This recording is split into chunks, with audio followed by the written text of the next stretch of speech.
What's up, and we're back with another video. This is going to be American Civil War Part 3. Yes, this is very, very long overdue. It's been like a month since I did the Part 2. It's just I haven't really gotten to it yet. So yeah, this is gonna just the Part 3. So let's just get into it. After the defeat at Vicksburg and Gettysburg. After the defeat of both Vicksburg and Gettysburg, the Confederacy was reeling, as it had lost so many soldiers that it could not replace. This was the turning point of the Civil War.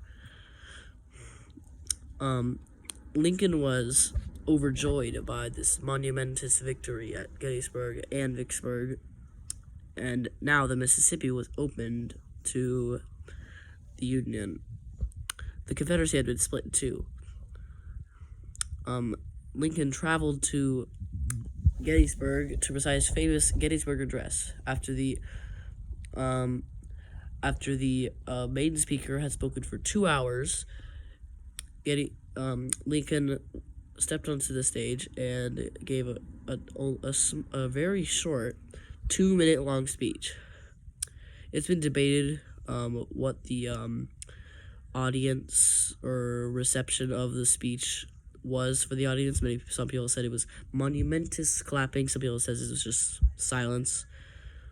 It really did depend on if you were one of Lincoln's supporters or not. But that was Gettysburg Address, yeah, as the cemetery had been dedicated to the many, around 7,000 soldiers who died there. The time now came for a couple more defeats and losses, just some minor skirmishes. And then General Grant was placed supreme commander of the entire Union East before. Now he, was going on his offensive. After Lee had been forced to retreat from Gettysburg,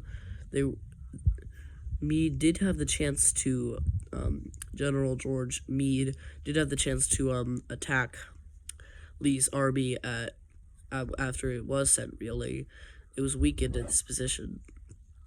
So, if Meade had attacked then, he probably would have wiped out Lee's army and possibly caused an end to the war about 2 years earlier than it now has. But it would have cost tens of thousands of casualties, and even though the war would be over sooner, it would come at a terrible cost. That's probably why Meade did not attack the Lee's army after. As I said, Lincoln put Grant as the supreme commander of the entire East, and revoked and remade the rank of lieutenant general, which had only been held once before by George Washington himself. He promoted Grant to that rank, and now Grant had much more to do to defeat Lee. He first set out on a couple battles in the wilderness, in which there was no other victory. There was no victory. It was a draw, as there were casualties on both sides, though monumentous on the Union's. The marshy grounds of the wilderness was hard to traverse through, and it was almost point-blank fighting. After the wilderness, Grant tried to outflank Lee at I think it was Spotsylvania Courthouse, I think. But once again, it was a draw between the two sides, and casualties were high. Then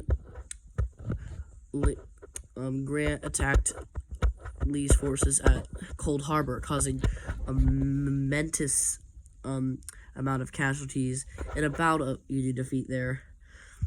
It was terrible and Grant's worst defeat, as around 7,000 soldiers were killed almost immediately in the suicidal charge.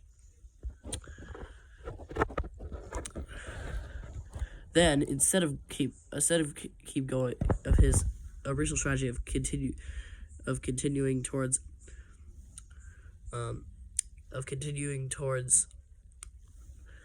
Richmond, General Grant moved towards the city of Petersburg, which was a very important target for the Richmond supply line, and if it fell, would completely cut off Richmond from supplies and the rest of the Confederacy. Earlier, General George Sherman, well, not George, but General William Tecumseh Sherman, a old friend and colleague of Grant, who had served with him at Shiloh and a couple other battles, such as Vicksburg,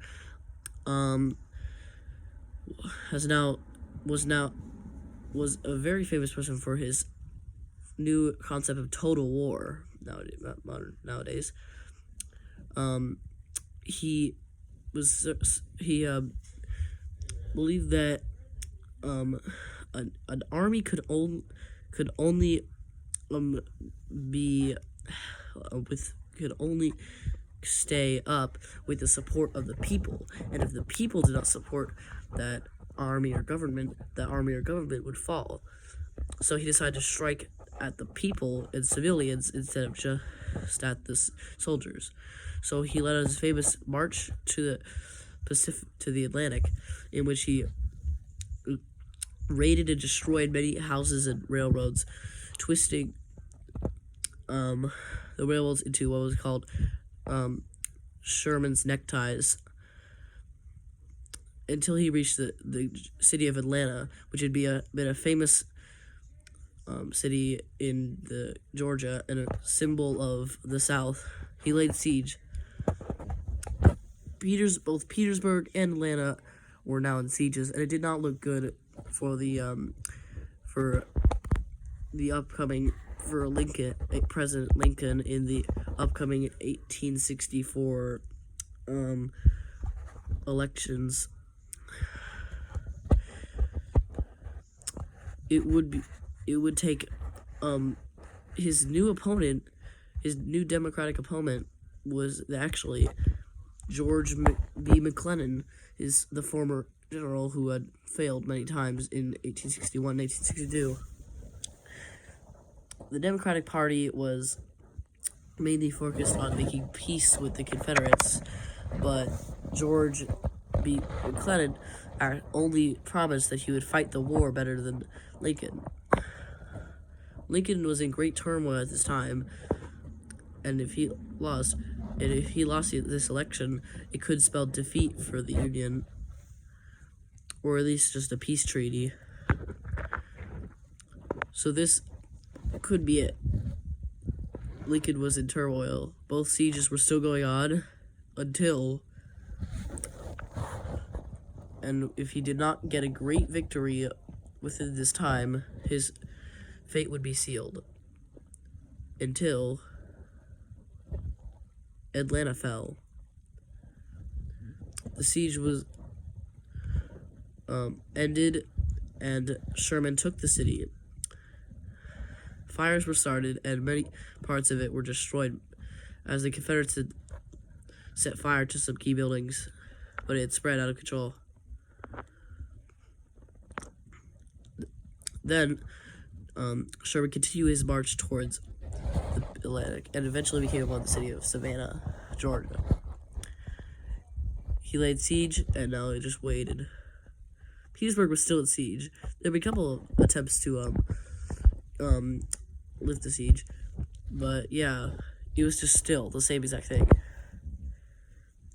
until George Lee sent out General Jubal Early to command for, the late Thomas Stonewall Jackson's brigade towards Washington to threaten the capital and possibly make Grant have to divert some of his troops at Petersburg to the capital to protect it. Jubal Early went and attacked some of the bases at Fort Stephen. President Lincoln was watching the battles as a bystander there, and at one point his hat was shot off. At around this time, the elections came by, and Lincoln won by a momentous amount, as he had recently let the soldiers vote, and the soldiers had been fighting for around 3 or 4 years by this time, and they wanted to continue fighting to finally end this war. They wanted to finish what they started. So around 75% of all Union troops voted for Lincoln in a landslide election.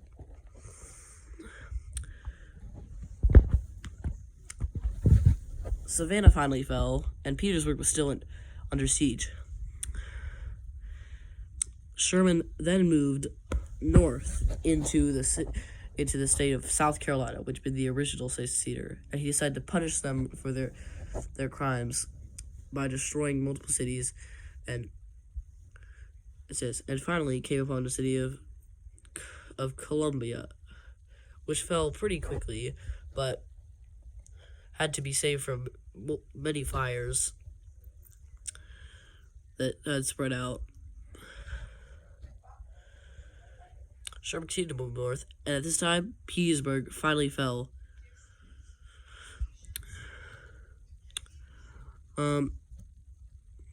Union troops moved to Robert E. Lee abandoned the city of Richmond and moved south, as trying to catch up with General Johnston to continue the fight. He'd be able to hold out for just another year or so if he made it for Johnston.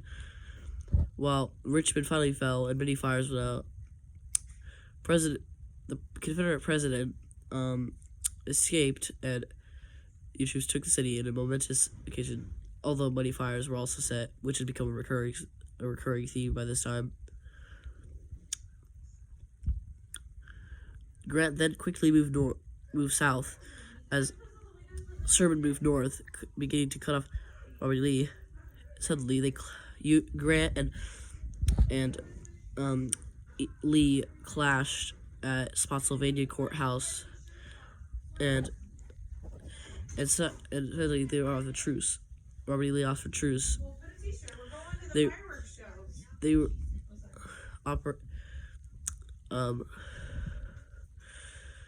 at the house of one of the houses which is owned by a man who had been at Bunker Hill at the time of the fighting. Well, not Bunker Hill, but Bull Run at the time of the fighting, and moved his house south, thinking that he would never be touched by war again. Was now having the war truce between Robert E. Lee and Grant being signed in his house. The famous unconditional surrender Grant actually offered good surrender terms to Lee, including that Confederate soldiers would be allowed to return with both their weapons and horses, and receive food from the Union soldiers. And with that, around 32,000 troops surrendered, and in a massive defeat. And around the same time, General Johnston surrendered to Sherman's, with their 70,000 troops being surrendered. At this time, the war was over. basically, even though there was a couple other southern states they're still kind of fighting little skirmishes, the war was basically over. Lincoln was overjoyed and later went to a play with his wife Mary. An angry Southern sympathizer and actor, John Wilkes Booth, entered his main parlor, his main little balcony above the play. As the audience's laughter began to rise at a funny joke in the play, John Wilkes Booth raised the gun he was holding and fired a shot into the back of Lincoln's head. Lincoln was rushed to a nearby building, and in the morning, at about 3 o'clock in the morning, was pronounced dead. Some of the last Confederate soldiers in Texas surrendered a couple days later, and the war was officially over. It was a sad time with the morning of Lincoln's death, but at the same time, it was still an overjoyed sense that the worst war in United States history had finally ended. It was time for reconciliation between the North and Southern states and a reconstruction of a new era for all the United States. And that concludes my American Civil War review series. This was kind of a long video with a whole 16 minutes so far, and my eyes are a little sleepy. See, the fireworks show is about to start. So I'm happy that I was finally able to end this little review series. I'll make another review series soon. Remember to like and subscribe, and bye.